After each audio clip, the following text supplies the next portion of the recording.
our bodies can't heal from the things we go through. And so a lot of them were like, I can't afford a lot of the really like amazing food out there, so I'm going to grow it myself. And I think that's a lot of the origin story of like homesteading and farming for women these days. This episode of Grounded in Maine is sponsored by ESG Review. ESG Review magazine is published quarterly in February, May, August, and November, and is available for free in print and digital formats. ESG Review is devoted to environmental, social, and governance strategies, technologies, and investments. ESGreview.net is updated every Wednesday with 8 new stories and is home to feature articles, news items, and more. Visit esgreview.net to stay informed and help us spark the collaboration and awareness needed to develop sustainable economies and communities around the world.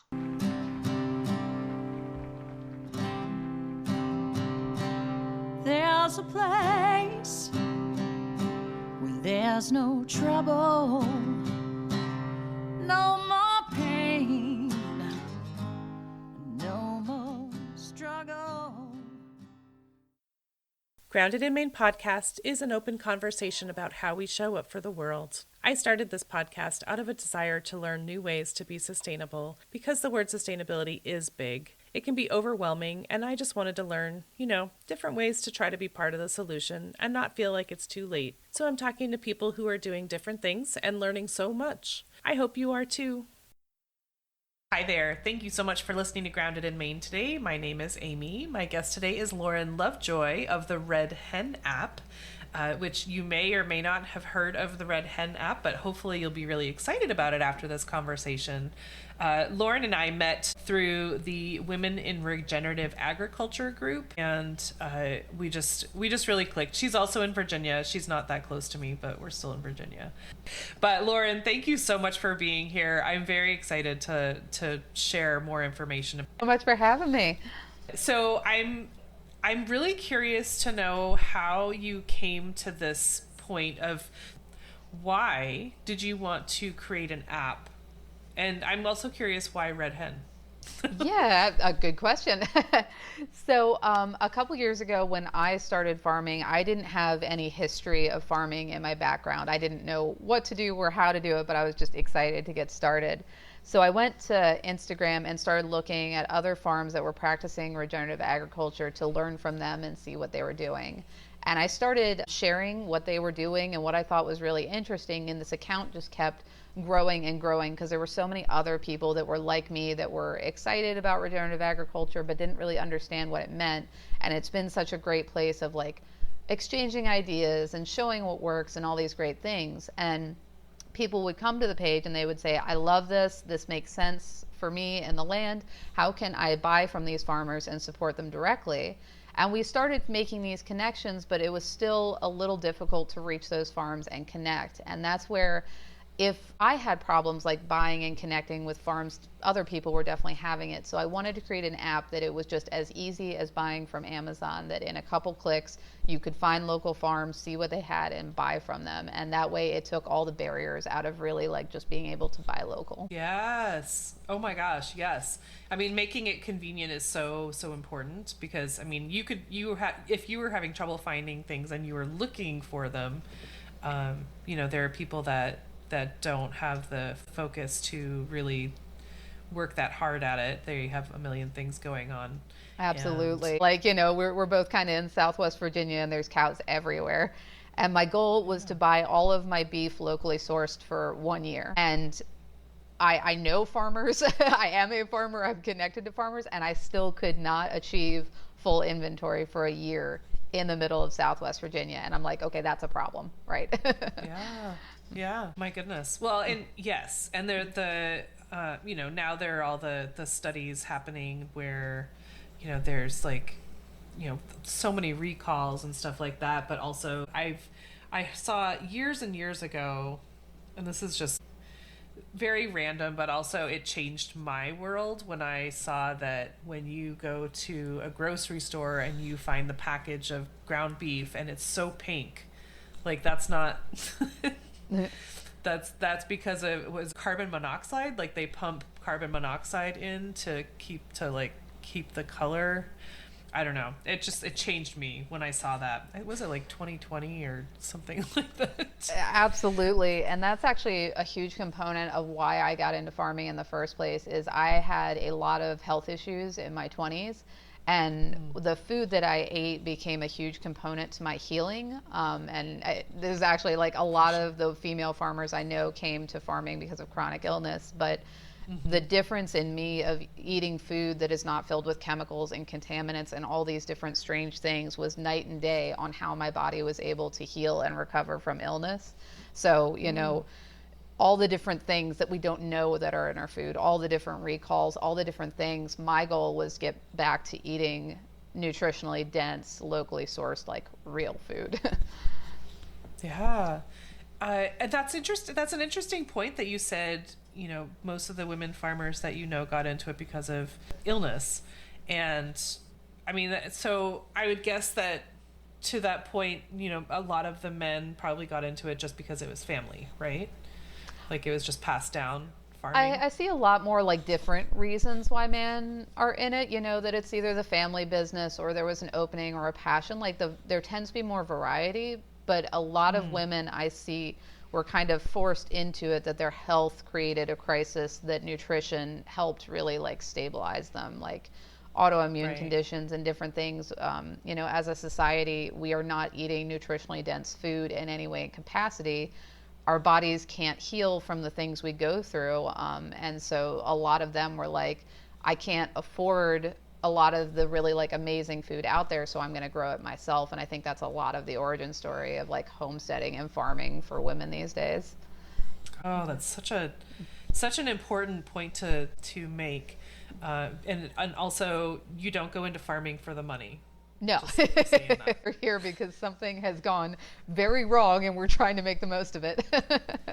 Right. Oh my goodness. Yeah, because it's like it's passion or it's illness or, you know, like you were saying, there are several reasons on, you know, on the other side, but like it's never for money. I think no, there's just yeah, it could be pretty much anything but that. I would think. But so that's really I guess that brings us to, or I guess it can bring us to, I'm going to bring us to the app then. So one of the things that you said is going to set the Red Hen app apart is that you're not charging farmers to be a part of it. And so I guess before I probably should backtrack and ask you to tell us about the app. Yeah. So as a farmer, right, like I understand so much about the ups and downs, the challenges and every farm is so different. A vegetable farmer has a completely different set of needs than a livestock farmer, and there's just so many different needs. So my goal was to plan something that lives in the flexibility that farmers demand. And one of the big things was almost every single platform, or possibly every platform, charges you a subscription to sell your products. Well, if you don't know if that platform is bringing you customers, why would you pay for that? So I wanted it to have free to list and a very, very small percentage, 2% fee when you sell. So that way, like, you only pay when you are making sales and doing better. And that was just from a farmer's perspective, how can we fit their lifestyle and serve them? And that's just kind of the core of everything for me, is just how can we serve farms well? That's amazing. I mean, that really is a big seller. I mean, for me as a small business owner and potential farmer, something like that is so attractive because, yeah, I mean, if you're asking for, you don't know if there are other sites or apps or whatever, like how big their reach is. Right. Their audience, and so you're kind of going in blind, like I'm just going to give you this money and hope that there's someone that will see it and buy my stuff, and that's amazing. I mean, I think that that's very trusting of people, for one, but also with you're, what do I want to say here, it's just like it's so farmer first. Well, farmers have all the costs, right? Like farmers have exorbitant land costs, they have production costs, and then they're compared to commodity prices, so everyone thinks that the food they produce is too expensive. So just farmers are always the ones with the highest bills. So, I understand that, websites and pages need to make money, but if we continue to put the burden on farms forever, that's why they disappear. So that's where I'm like, if we want to value farms and we want farms to exist in our country, we cannot continue to put the burden on them for everything. And that's where, the platform is not I want to find cheap local food. I want to invest in the people that grow my food the way I want it. I want to place value in those that are doing things that align with me, That's a whole rant I could go off on the side that, where you spend your money is what grows. So for me, it's just so important that we vote with our dollar, we vote with impact, because if we continue to drive all the money out of our communities and don't support local food, all that money disappears from our communities, the farms disappear, the work disappears, and it all goes away. And that's just something like so many facets, but that's just the thing that kind of keeps me awake at night. For sure. But I think that, farmers, we need to think about if the shoe were on our foot, how about that? If you are the farmer and people are not supporting you, what's going to happen? So, we need to think about, put that farmer's shoe on our foot so that we know, unless you're able to grow your own, which is great. Yeah. But if you're not, or if you want to support, but just like you were just saying, Lauren, where does that money go if you're not spending it supporting the farmers? Yeah. And, as far as your meat example and having it injected with pink color to create a thing, if you don't want that in your food and you tell them, they don't care, right? They have no concern what you want 100%. In your food or don't want. However, if you're at, buying vegetables from a small farm and you're a consistent buyer and you say, hey, I want to know about your growing practices. I'm concerned about glyphosate in my food. That is going to resonate with them because you matter to them and you have a say in your food and you have a say in what you're consuming and in a continue and you'll to get be that answer. Yeah, and to just continue to put all of our energy and resources in a centralized system that doesn't care about what we want, it obviously leads to long-term problems. And I think the solution of returning that power to communities is very simple. Yeah, absolutely. I mean, just to make that point a little bit, so where I was volunteering in Maine for the farm that grew food to donate to food pantries, we would count the number of pounds that were donated, and we were working really hard to make everything as healthy as possible. There was feedback because we would donate it to the food pantries. The food pantries were like, yeah, we're all good on kale. People don't want the kale. So, and you can't, you can say that at the grocery store. You cannot buy the kale from the grocery store, that type of thing. But the next year we didn't do a big kale harvest. And so, you focus on the Swiss chard or you focus on the tomatoes or beans or whatever. But, like you were saying, if you have that communication with where your food is grown and raised, you get those answers, you get that feedback, you get the results that you need. Yeah, and you matter. Or the explanation why not. Yeah, you're what you want and what you need matters in your say, right? I buy, like I said, the ground beef journey has been ongoing, but I have a local regenerative farmer that I buy as much of her ground beef as I can get every single time she has a cow that goes to slaughter, and I'm just just keep giving it to me, all of it as much. And it's because I value what she's doing so much. She is making what I want, and I will support her all the way through. And then just imagine that I'm like, no, I think I'm going to buy it on Amazon this week because I don't like the 15-minute drive to get it from you. Her business would probably start to disappear without people who believe in that, right? And once that farm is gone, it's usually gone forever. So that's where you may not feel like you matter that much, but to a small farm, you could literally be the difference between that farm's survival and that farm closing and turning into a development, a data center, who knows what else, but you really totally matter. Yeah. I mean, I know whenever I go to the farmer's market, I mean, in Maine or Virginia, whenever I go and I make a purchase, they've said many times here in Virginia, they're like, your bags are full. You're shopping around and supporting everyone. That's amazing. I'm like, well, you're all coming out here. But, the fact that when you make a purchase, they always, always, always say thank you. And because they mean it.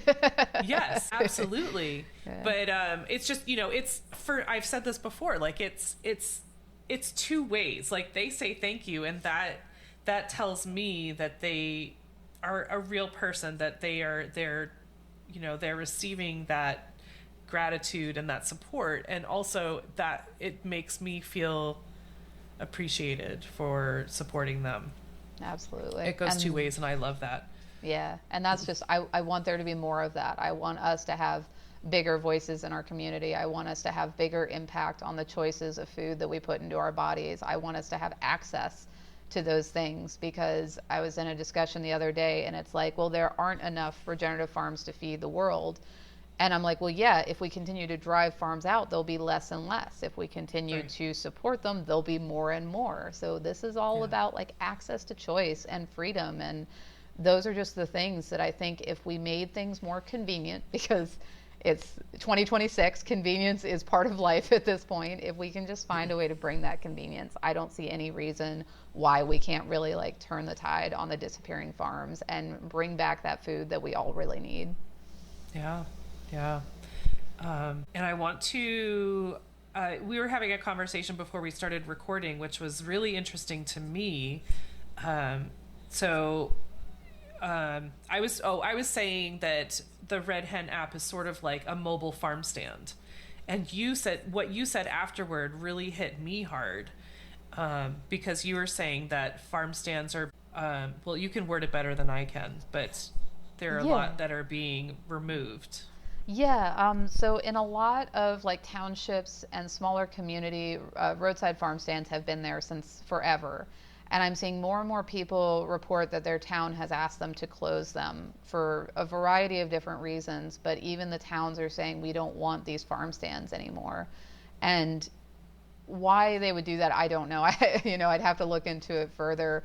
Or some people can't even get permits to put up a farm stand in general in certain areas. And so with the app, if you are being restricted by those organizations, I want you to still be able to provide those things. And a lot of homesteaders, for me, I don't want to put a farmstead on my property because I don't want to attract people coming onto my property for liability reasons.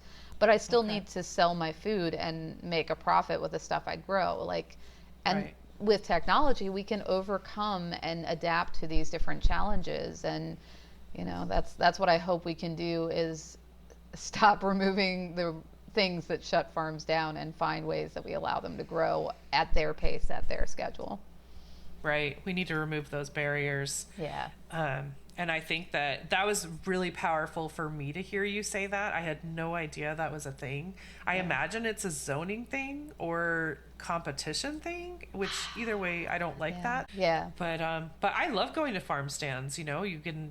There are lots of places where you can do after hours, like on your way home from work or whatever, or on the weekends. And then they almost always have items from other farms or makers in their farm stands, so you get a variety of stuff, which I love. Yeah. But it sounds tragic to me, and you're seeing it in a lot of like townships and towns, so smaller municipalities. Yeah, as we see this urban sprawl, that what was once kind of like country lots are turning into suburban lots, right? And we can kind of continue to expand. And it's not that we have lots of small 5-acre farms anymore. It's that we have 5-acre suburban homes now, and they don't want the farms in those. There's more and more restrictions on what animals you're allowed to have and how many, and we just continue to restrict and drive local food out of communities that are able to produce it. And that's insane to me, that in a growing world we would do anything to start limiting access to local food to feed our local population. But that's what seems to be happening. Yes. Well, yeah, and it's so, currently that's a real thing. I mean, I feel like it's sort of, I keep coming back to the word rebellion, but like it's sort of like an active rebellion to go against the and this is not like politics. This is just like, capitalism and monopolies and stuff like that. Like we need to sort of buck that system and the whole victory garden conversation is coming back up, and so growing your own food is really helpful. And that doesn't mean that you can't support others. That means that you can grow something, and someone else can grow something. And the whole I've totally seen a post or a saying where if you grow a bunch of greens and someone else gets a bunch of tomatoes, like, you can share and everyone's feeding each other, right? Like, and nobody's hungry. And I think that's so important, because even a farm, like, a lot of farms are a family or a couple, just two people, and everybody's like, well, I'm looking for beef, lamb, pork, and vegetables. Can you do it? And in what universe can one person... Who's taking care of all of those? Yeah, like, who is doing because all of that? Because at least one of those people is working too. Or usually working both outside. of them, right? And so, Right. One of the things that's really nice about the community I live in is there tend to be pork farmers and beef farmers, and there's a lot more like trade in between them, rather than this desire that all of them do everything. Because right. I went down that road. I said I was going to grow all the things. It took about 1.5 years to be absolutely burnt out at all ends, not making money because you're so strung out across all of it. And then even when you erase all those things, livestock are things that come in batches, right? If my pigs have 6 piglets, and those 6 piglets grow up to come to slaughter weight at 10 months, 12 months, and then I have all of this meat all of a sudden that I didn't have any the week before. And so, okay, let me just go out and figure out how to sell like 800 pounds of meat real quick when I haven't had any for months. It's an interesting sales and marketing burden.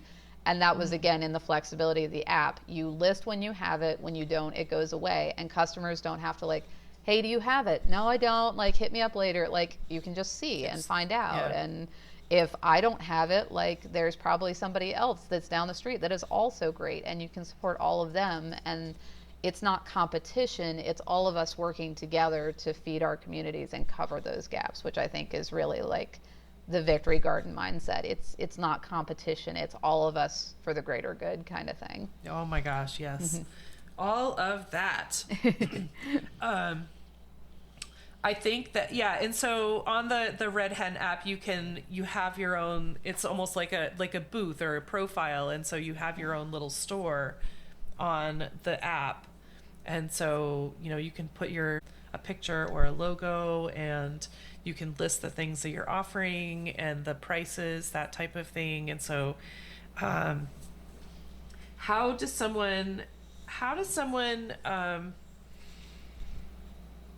you contact someone through the app? I have not had the chance to do that yet. So we basically have your little farm front, and you can also message those farms and ask questions at any time. So, you can always open a communication if you do have questions about things that are listed there. And one of the other things that was a real flexible feature that I wanted to add is that we have pickup, delivery, or shipping. Because again, like, you need to meet people where they are. And if you are only available for pickup, that's one thing. If you're only available for delivery, that's a whole nother thing. That was something that I really struggled with when I was buying from farms is I don't do well driving long distances. So if they were able to offer delivery, that was something that I was willing to pay more and would do. And that just, it took a lot of work to have all those conversations and find the right people. And in the app, you can sort that in seconds. I can send those messages and say, like, are you free for delivery in the next week or so? And they can say yes or no, like, just making that conversation super easy.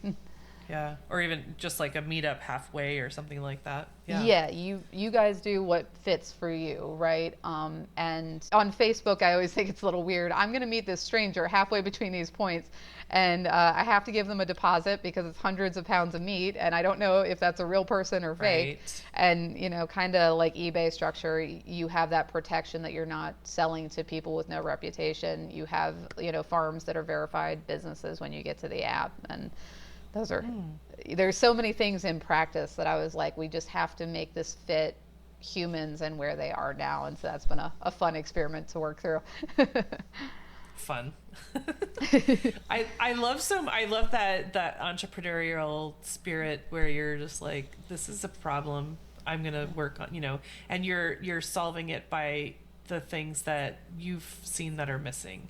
I love that whole spirit of fixing a problem. And I know, and this is a it's a challenge that a lot of people have had for a long time. And, and I know that like during COVID, a lot of farms did farm stands. And so now if the farm stands are going away, that's just going to complicate things. And so I'm so glad that Red Hen app is up and running and working. How do people access the app? Like, how do they find, set up an account and stuff like that? Yeah, so there's two apps, which just want to throw that out there. There is a selling app for farms and there is a buying app for customers. So if you go to the App Store and you look up Red Hen for farms, that's the selling app. And if you look up Red Hen app for customers, that's the purchasing app. Hopefully one day they'll be combined into two, but not quite yet. And so you just log in, create a profile. For customers, you can go ahead and browse before you even have to create a profile. And you can just start seeing what's around you. Or if you want something shipped to your door, just set it to shipping and you can instantly start seeing what's out there. That's amazing. I love that there's you don't have to sift through everything. Like if you want to buy stuff, you have everything right there. Yeah. And there's no fees until you sell something? Yeah, the fees are in the transaction. So when a farm sells something, there'll be a 2% on there, and customers have a small transaction fee as well. That's the way we make money and stay in business. Right. But it's completely free to list and browse and do all those things. And our fees are extremely low again because I just want everybody to be able to use this and access this. And the more we do it, the more together. I have so many more ideas of other ways to improve it. All I want to do is just keep expanding it and keep making it better. In my pie in the sky dreams, I want people to be able to list farm to table dinners. I want Airbnb agritourism stays to be listed. I just farm tours. I want us to really have no reason why we can't connect with our local farms. That sounds like a really fun time. That just sounds like a really great solution for a lot of things. And I'm so glad that you're taking that on, Lauren. I had a thought. So you were saying, small fee for the farmers, small fee for the customer upon transaction. But so I know that apps are expensive. And so you're taking a lot of that on. And so I just want to, I know we didn't talk about this, but in case anybody is looking for an investment opportunity, Lauren is fundraising. Yeah. I just want to say that. Yeah, I was about to say, if anybody wants to be involved, basically we're looking for people who want to help us get to the next level because we're so proud of the framework we've built. But with more investment and support from the community, we can move on to all those secondary things. And really, we're not a Silicon Valley app. We don't have any giant financial backing. We're trying to do this from a grassroots up. And so we would love people who feel aligned with this to join us and be part of it. So there'll be crowdfunding opportunities if you have any personal interest in it. We are always open to those conversations because we just want people who believe in it to help us all grow together. Gosh, yeah. So if you guys know anybody who's looking to invest in something that is really, really meaningful, you can hook up with Lauren. I'm so excited about this, Lauren. I can't wait to get settled in somewhere and really dive in and start growing things and put it on the app. And can't wait. Very, very excited about that. And so anyone can do this. You can register as a customer or you can register as a farm. And I just want to make sure that we know that. And it is already up and running. I was checking it out just last night to see if there were any changes in my area. And there are 3, 4, 5 within an hour of me in rural Virginia. So that was really exciting to see that those changes, because I think the last time I looked, there were less. Ooh.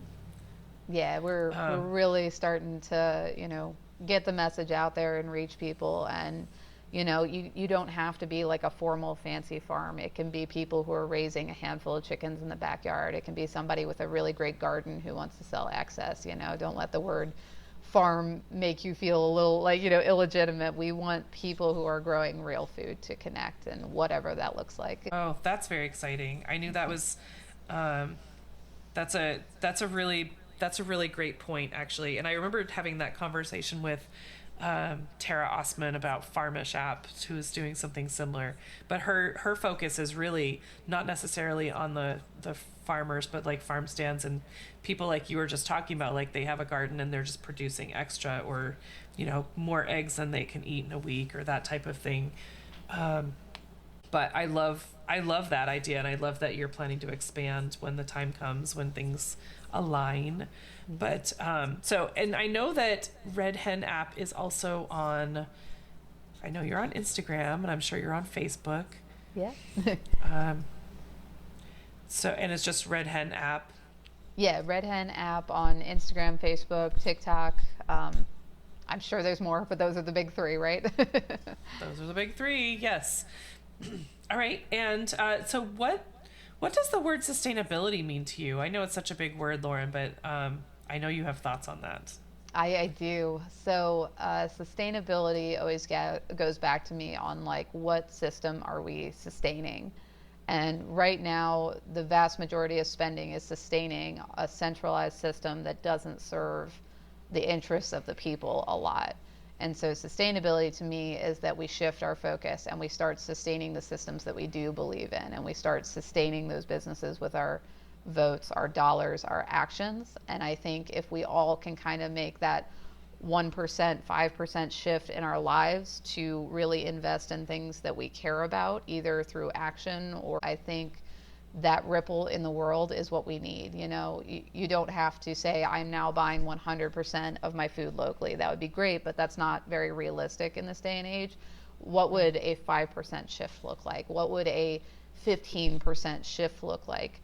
And in practice, that would mean farms not disappearing. That would mean, businesses staying in business year after year rather than being absorbed. And I think through small actions, we can sustainably keep those things that we do value. Right. And so I also just want to, I just had this thought that I feel like is important to note. You were saying, you had said that most of the women farmers that have gotten into farming recently, or in the past maybe 10 years or whatever, like they're doing it because of illness or like chronic illness. But a lot of, there are a lot of people that have these issues but are not able to afford to buy a farm, or they don't have that time. This is substitute is not really the right word, but if you're not able to grow your own food or raise your own food, like this is a really great opportunity to support someone who can. Yeah. Consumers tend to think that they're not part of the food system, but I actually argue that they are the most important part of the food system, because how they buy and choose is what shapes our food system. So, yes, if you're not able to buy of the quality you want, well, go spend time on a farm and offer to volunteer for access. Or there are food banks that do take fresh food donations from farms, like you mentioned. I think when people start looking and take an interest, we can reconnect with our food.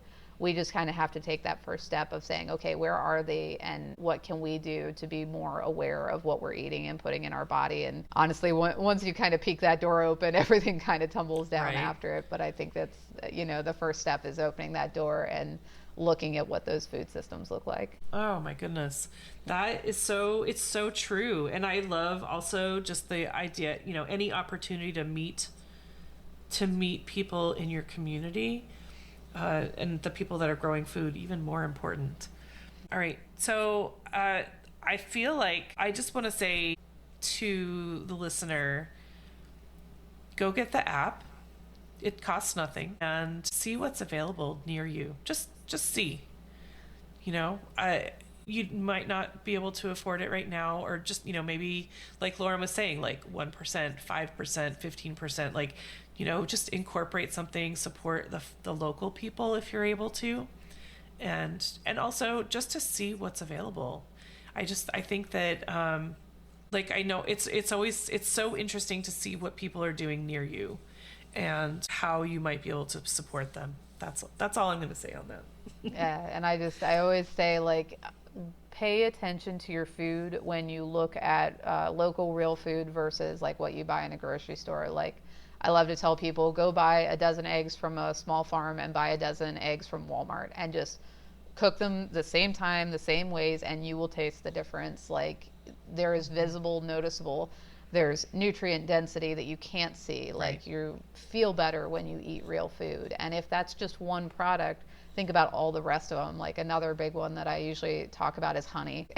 Ever since switching to real honey from real bees, I cannot touch syrup on the shelves, right? It's just sugar in a bottle, as opposed to real honey with, allergy benefits and all this, like, immune system support. Like, this is what real food does, and this is what changes things. So I just encourage people to consider their food when they're buying it and what a difference could look like on their plate. Yeah, for sure. And also, I neglected to mention, when I said go out, get the app and see what's available near you. Also, if you are growing food or raising food, get the app for producers or for farmers, and find a way to unload that excess.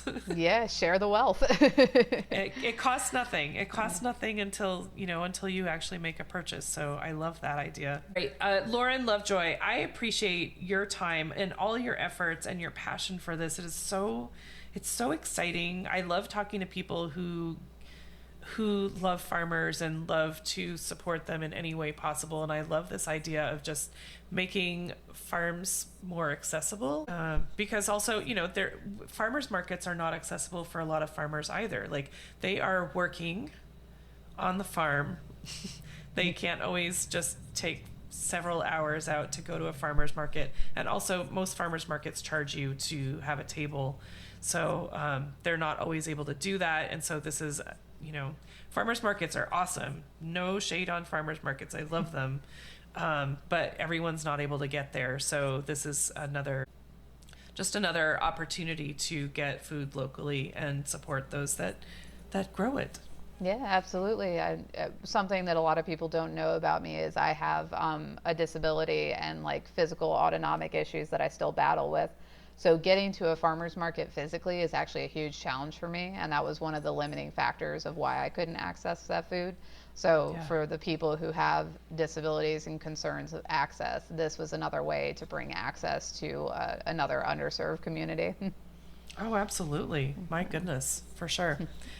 Well, thank you so much. And Red Hen app, everybody, please check it out. See what you can, who you can support. See if you can get some support if you need to, like I said, unload some excess if you have any. And, it costs nothing to get started. So just go check it out. See what's available to you. Thank you so And much. if you know for anybody who wants to invest, send them my way. For sure. Awesome. Well, thank you so much, Amy. I really appreciate it. And I love your enthusiasm and all the things you're giving back to the community. I just think it takes all of us showing up in whatever capacity we have, and all of us putting the wheels in motion. Absolutely. I mean, if we're all rooting for the farmers, then the farmers will win, right? Exactly. That's the goal. All right, very good. Red Hen app, Lauren Lovejoy, you guys, go check it out, okay? Thanks. I just want to take a second to thank my guest again for speaking with me and sharing such great information. I love having these conversations with folks.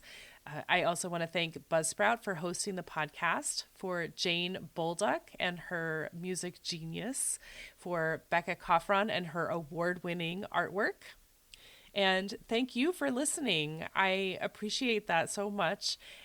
Please check out the show notes for any links and extra information. And if you would like to follow my guest and find out more about them, I'm sure they would love the follow.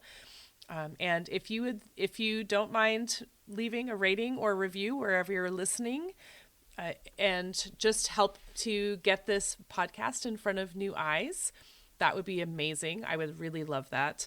And feel free to reach out to me on the socials and let me know what you're thinking. And if you would like to be a guest on the podcast, please let me know that. I would love to have a conversation with you about sustainability. All right. Thank you again. I hope you have a great rest of the week.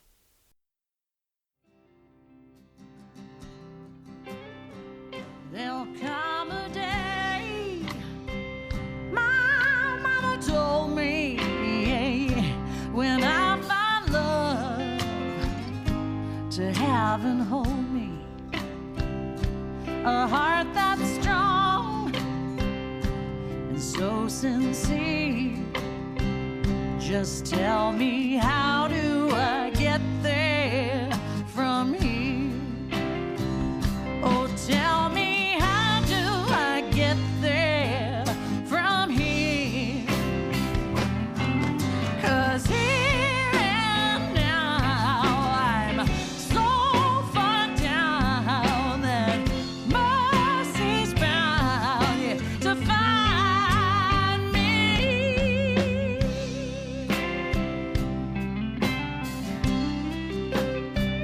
We'll find a way to soothe the sickness, we'll heal the hate with sweet forgiveness. Wages of war will disappear. Just tell me, how do I get there from here? I wonder, how do I get there from here? Yeah, 'cause here and now I'm so far down that mercy's bound to find me.